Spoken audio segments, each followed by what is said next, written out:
Force Survey ppubblikat aktar kmieni din is-sena juri li l-maġġoranza assoluta tal-ħaddiema Maltin u Ghawdxin jaqilgħu paga anqas minn dik medja. 6 minn kull 10 ħaddiema jaqilgħu anqas minn 15,000 euro fis-sena. Dakinhar trade unions ewlenin f'pajjiżna kienu qalu li din l-istatistika hija indikattiva ta' kemm ix-xogħol prekarju qed jiżdied. Minkejja dan iżda ghac-Chairperson tal-Korporazzjoni għax-xogħol u t-tahrig Sandra Sladden, il-problema ta' xogħol prekarju f'pajjiżna qed tiġi eżaġerata u minfuha zzejjed. Kwestjoni ta' xogħol prekarju.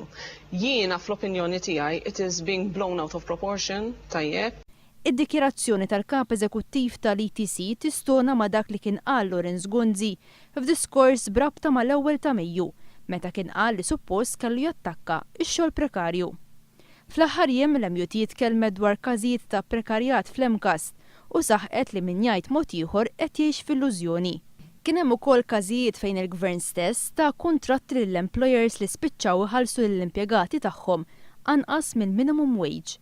L-aktar oqsma li spikkaw kienu dawk tas-sikurtà, it-tindif u l-care work.